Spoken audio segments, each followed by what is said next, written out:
மாண்புமிகு தமிழ்நாட்டு முதலமைச்சருடைய வழிகாட்டுதலின்படி 2026ஆம் ஆண்டு நடைபெறுகின்ற பொது தேர்வுகளுக்கான அட்டவணை வெளியிடுதல். 12ஆம் வகுப்புக்கான பொது தேர்வு என்பது ஏறத்தாழ ஒரு 8,07,000 மாணாக்கர்கள் எழுதக்கூடிய அந்த தேர்வு. இந்த தேர்வுக்கான தேதி என்பது வருகின்ற மார்ச் மாதம் 2ஆம் தேதி ஆரம்பிக்கப்பட்டு மார்ச் மாதம் 26ஆம் தேதி வரைக்கும் இந்த தேர்வு நடைபெறும். இதற்கு முன்பாக இதுக்கான ப்ராக்டிக்கல் எக்ஸாமினேஷன் பிப்ரவரி மாதம் 9ஆம் தேதி ஆரம்பிக்கப்பட்டு பிப்ரவரி மாதம் 14ஆம் தேதி வரைக்கும் நடைபெறும். இதற்கான ஒரு டென்டேட்டிவ் டேட் ஃபார் ரிசல்ட் 8/5/2026. 10ஆம் வகுப்பிற்கான தேர்வு தேதி என்பது மார்ச் மாதம் 11ஆம் தேதி ஆரம்பிக்கப்பட்டு ஏப்ரல் மாதம் 6ஆம் தேதி நிறைவு அடையும். ப்ராக்டிக்கல் எக்ஸாமினேஷன் பிப்ரவரி மாதம் 23 ஆரம்பிக்கப்பட்டு பிப்ரவரி மாதம் 28 நிறைவு செய்யப்படும். Tentative date for result 10th ஸ்டாண்டர்டுக்கு 20/5/2026. +1 பொறுத்த வரைக்கும் 11th standard only for the arrear candidates. Examination time table March மாதம் 3ஆம் தேதி ஆரம்பிக்கப்பட்டு மார்ச் மாதம் 27ஆம் தேதி வரைக்கும் நடைபெறும். இதற்கான ப்ராக்டிக்கல் எக்ஸாமினேஷன் பிப்ரவரி மாதம் 16ஆம் தேதி ஆரம்பிக்கப்பட்டு பிப்ரவரி மாதம் 21 வரை நடைபெறும். இதற்கான டென்டேட்டிவ் ரிசல்ட் டேட் 20/5/2026. 12th பொறுத்த வரைக்கும் கிட்டத்தட்ட 8,07,000 மாணாக்கர்களும் 10th பொறுத்த வரைக்கும் 8,70,000 மாணாக்கர்களும் எழுத இருக்கிறார்கள். +1 பொறுத்த வரைக்கும் பதிவு செய்யும் பொழுது அரியர்ஸ் யார் யாரெல்லாம் வச்சுருக்காங்க பதிவு செய்யும் பொழுது அதற்கான டோட்டலாக எத்தனை ஸ்டூடெண்ட்ஸ் எழுதுகிறாங்கங்கிற அந்த ஃபிகர் அப்போ நமக்கு வர இருக்கின்றது. குறிப்பாக ஒவ்வொரு தேர்வும் ஒவ்வொரு சப்ஜெக்டும் எந்தெந்த நாட்களில் நடைபெறும் என்பது இப்போ உங்கள்கிட்ட பத்திரிகையாளர்களிடம் நாங்கள் வழங்கி விடுவோம். ஒவ்வொரு சப்ஜெக்ட்டுக்கும் பார்த்திங்கன்னா 3 நாட்கள்லேருந்து 4 நாட்கள், சிலது 5 நாட்கள் வரைக்குமே நம்ம வந்து லீவு கொடுத்துருக்கோம்.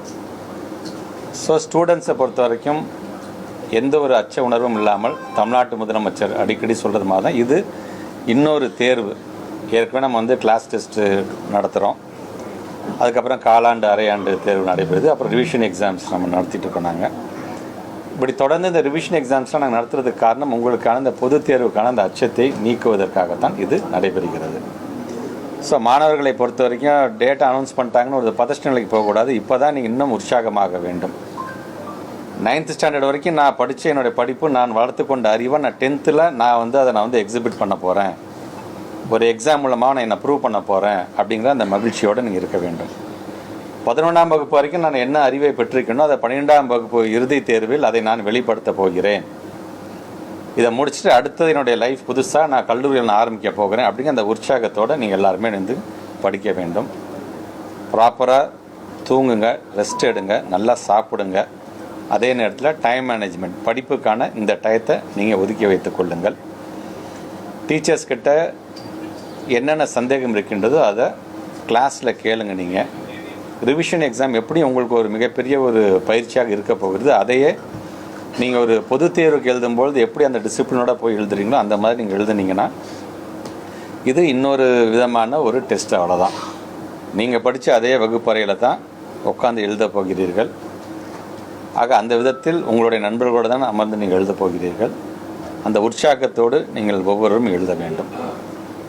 கிட்டத்தட்ட ஒரு 3 மாதத்தில் ஒரு 38 மாவட்டத்துக்கு இந்த ஸ்லாஷ் ரிப்போர்ட் சார்ந்து நான் பலதரப்பட்ட ஹெச்எம்ஸை நான் சந்திச்சுட்டு வந்தேன். நான் ஏன்னா 2024 அப்படி தான் பொதுத் தேர்வுக்கான தேதி அறிவித்த பிறகு கிட்டத்தட்ட ஒரு 8500 ஹெச்எம்ஸை வீடியோ கான்ஃபரன்ஸ் மூலமாகவே சந்தித்து அவங்களுக்கெல்லாம் ஒரு உற்சாகத்தையும் ஊக்கத்தையும் கொடுத்ததுன்னு ஒரு காரணம். ஒரு ரிசல்ட் வந்து அவங்க கொஞ்சம் மோட்டிவேட் பண்ணனால கொஞ்சம் நல்ல ரிசல்ட் கொடுத்துருக்குறாங்க. ஆனால் இந்த முறை நேரடியாகவே அந்த ஸ்லாஷில் எங்கெல்லாம் டு பி இம்ப்ரூவ்டு பிளாக்ஸோ அதை சார்ந்திருக்கின்றது மட்டுமல்ல, பலதரப்பட்ட ஹெச்எம்ஸே வரும்பொழுது அவங்களே நாங்கள் மோட்டிவேட் பண்ணிவிட்டு நான் வந்திருக்கேன். இந்த 3 மாதத்தில் அதுக்கான ரிப்போர்ட்டையும் தமிழ்நாடு முதலமைச்சரை நான் வழங்கியிருக்கிறேன். ஆக்ஷன் பிளான் என்ன நாங்கள் எடுத்துருக்குறோம் இதை இம்ப்ரூவ் பண்ணுறதுக்கான.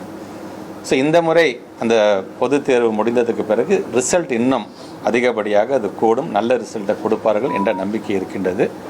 இது மாணவர்களுக்கான தேர்வு மட்டுமல்ல, இது ஒரு அரசாங்கத்திற்கான ஒரு பள்ளிக்கல்வித்துறை அமைச்சராக எனக்குமான ஒரு தேர்வு தான். முறையாக திட்டத்தை கொண்டு போய் சேர்த்துருக்கணும் அப்படிங்கிறத எனக்கான ஒரு தேர்வு தான். தொடர்ந்து இத்தனை ஆண்டு காலம் உங்களுக்கு பாடம் நடத்தி எங்களுடைய ஆசிரியர்களுக்கான ஒரு தேர்வு தான். ஆக இதில் மாணவர்கள் மட்டுமல்ல, நான் 3 பேருமே வெற்றி பெறுகின்ற அளவிற்கு நீங்கள் உங்களுடைய படிப்பில் கவனம் செலுத்துங்கள். சந்தேகம் எதுவாக இருந்தாலும் உடனடியாக நம்முடைய ஆசிரியர் பெருமக்களும் நீங்கள் அதை தெரிந்து கொள்ள வேண்டும் அப்படின்னு தான் என்னுடைய வாழ்த்துக்களாக நான் வைத்திருக்கின்றேன். தமிழ்நாட்டு முதலமைச்சர் சொல்கிற மாதிரி அந்த திறமைக்கு தகுந்தாற் போல் இவ்வளோ மார்க் அவ்வளோ மார்க், நான் எவ்வளோ மார்க் எடுத்தாலும் உனக்கான ஒரு நாற்காலி உன்னை அமர வைப்பதற்கு காத்து கொண்டிருக்கின்றது. அதை முதலமைச்சர் அவர்கள் உங்களுக்கு உங்களுடைய குடும்பத்தில் ஒருவராக இருந்து பார்த்து கொள்வதற்கு அவரும் இன்றைக்கி காத்து கொண்டிருக்கிறார். அந்த நம்பிக்கையில் நீங்கள் இருந்துவிட வேண்டும்.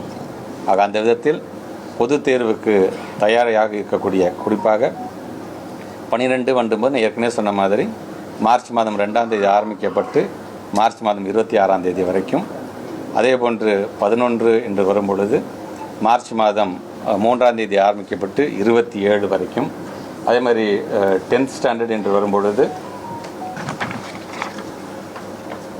மார்ச் 11 ஆரம்பித்து ஏப்ரல் 6ஆம் தேதி வரைக்கும் இது நடைபெறும். வெரி ஃபஸ்ட் டைம் 12ஆம் வகுப்புக்கு அக்கௌண்டன்சி தேர்வுக்கு கால்குலேட்டரை நாம் அனுமதி கொடுக்குறோம் நம்ம இந்த முறை. ஸோ அதையும் நம்முடைய மாணவ செல்வங்கள் பயன்படுத்தி கொள்ள வேண்டும். ஏற்கனவே கடந்த முறை சொன்ன மாதிரி மாற்றுத்திறனாளிகள் என்று வரும்பொழுது அவங்களுக்கான இந்த ஸ்கிரைப்ஸ் மூலமாக அது ப்ராப்பர் இந்த சர்டிஃபிகேட் வரும்பொழுது அவங்களுக்கான அந்த ஸ்கிரைப்ஸையும் நம்ம கொடுக்குறோம். நம்ம மாற்றுத்திறனாளிகளுக்கு உங்களுக்கு தெரியும், ஏற்கனவே 1 மணி நேரம் நம்ம எக்ஸ்ட்ரா டைம் கொடுக்கறது, மொழி பாடத்துக்கு விளக்கு அளிப்பதிலிருந்து கீழ் மட்டத்தில் தரை மட்டத்தில் இருக்கின்ற வகுப்பறையில் அவங்கள எழுத வைக்கிறதுலேருந்து அது தொடர்ந்து ஒவ்வொரு ஆண்டும் செய்வதை இந்த முறை நாங்கள் செய்கிறோம். லாஸ்ட் டைம் தெரியும், வெரி ஃபஸ்ட் டைம் அவங்களுக்கு பிரத்யேகமான அந்த லேப்டாப் மூலமாகவும் அவங்கள எக்ஸாம் எழுதுறதுக்கான ஒரு அனுமதியை நாம் வழங்கியிருந்தோம். ஸோ அது இந்த முறையும் அது தொடரும் என்பதையும் நான் தெரிவித்துக் கொள்கின்றேன். பத்திரிகைத்துறை ஊடகத்துறை சார்ந்த நண்பர்கள் மூலமாக ஒட்டுமொத்த தமிழ்நாட்டை சார்ந்திருக்கின்ற மாணவ செல்வங்களுக்கும் இன்றைக்கு இந்த தேதியை நாங்கள் அறிவித்திருக்கின்றோம். இன்றிலிருந்தே ஒரு திட்டமிடலோடு உங்களை நீங்கள் தயார்படுத்திக் கொள்ள வேண்டும் என்பதை மட்டும் இந்த நேரத்தில் நான் தெரிவித்துக் கொள்கிறேன். இது ஒரு நீண்ட கால ஒரு கோரிக்கை எங்களுக்கு வச்சுருக்காங்க. ஸோ நார்மல் கால்குலேட்டர் நீங்கள் அலோவ் பண்ண வேண்டும் என்று சொல்லியிருந்தாங்க. ஸோ அதற்கான அந்த மாணவ செல்வங்களுடைய அந்த கோரிக்கை ஏற்று அதை நாங்கள் அலோவ் பண்ணோம். ஏப்ரல் 6ஆம் தேதி வரைக்கும் தேர்வு இருக்கனால தேர்தலுக்கு ஸ்டேட் நம்ம எலெக்ஷன் கமிஷன் அவங்களோட நம்ம உட்காந்து நம்ம பேசிட்டு தான் இந்த முடிவை நாங்கள் எடுத்துருக்கோம். நாங்கள் அவங்கள்ட்ட அந்த தேதியை காட்டப்பட்டிருக்குது. ஸோ ஏப்ரல் சார் கடந்த காலங்களில் +2 +1 தேர்வு முடிஞ்ச பிறகு 10ஆம் வகுப்பு தொடங்கும். ஆனால் இந்த தடவை பேரலாகவே தொடங்குற மாதிரி இருக்குது. இது காரணம் என்ன சார்? இல்லை, நாங்கள் இந்த தேதி முடிவு செய்வதற்கு முன்பாக நான் ஏற்கனவே சொன்ன மாதிரி ஸ்டேட் எலெக்ஷன் கமிஷனோட உட்காந்து நாங்கள் பேசும்பொழுது அது சார்ந்து அதுக்குள்ளே அகாமடேட் பண்ண வேண்டும் என்கின்ற அடிப்படையில் தான் இதை நாங்கள் முழுமையாக கொண்டு வந்திருக்கோம். ஆமாம், குறிப்பாக இப்போ வரும்போது இந்த கூட்டத்துக்கு வரும்பொழுது கூட நம்ம ஆல்மோஸ்ட் இந்த டிஓ டு சிஓ ப்ரமோஷன் கையெழுத்து போட்டுட்டு தான் வந்திருக்கேன். ஆல்மோஸ்ட் 38 மாவட்டத்திற்கும் இப்போ சிஓஸ் இருக்கிறாங்க.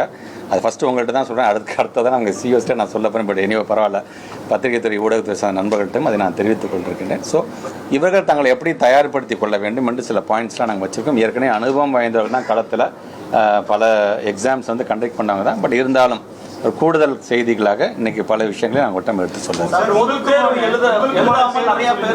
உங்களுக்குமான தேர்வுன்னு சொல்லிருக்கீங்க, நீங்க எப்படி ப்ரிப்பேர் ஆயிட்டீங்க சார்? என்னென்ன விஷயங்கள் டார்கெட்? நான் 3 மாதத்துக்கு முன்னாடியே ப்ரிப்பேர் ஆகிட்டேன். எப்போ எனக்கு நம்முடைய ஸ்டேட் பிளானிங் கமிஷன் வந்து எங்களுக்கான ஸ்லாஷ் ரிப்போர்ட்டை கொடுத்தார்களோ கொடுத்ததுலேருந்து 3 மாதம் கிட்டத்தட்ட 38 மாவட்டத்துக்கும் நேரடியாக சென்று அங்கே இருக்கின்ற டீச்சர்ஸை நாங்கள் பேசும்போது அவங்களுடைய கருத்துக்களையும் நாங்கள் கேட்டிருக்கோம். என்ன ஒரு டீச்சர்ஸ்க்கான ப்ராக்டிக்கல் டிஃபிகல்ட்டிஸ் இருக்குது அப்படின்லாம் கேட்டுட்டு அது சார்ந்தும் நாங்கள் என்னென்னலாம் செய்ய வேண்டும். 12ஆம் வகுப்பு பொதுத் தேர்வு மார்ச் 6ஆம் தேதி தொடங்குவதாகவும் மார்ச் 11ஆம் தேதி 10ஆம் வகுப்புக்கான பொதுத் தேர்வு தொடங்குவதாகவும் பள்ளிக் கல்வித்துறை அமைச்சர் அன்பில் மகேஷ் தெரிவித்ததை அன்னை செய்திகளாக நாம் பார்த்தும் வருங்களை தொடர்ந்து பின்வரும் செய்திகளில் பார்க்கலாம்.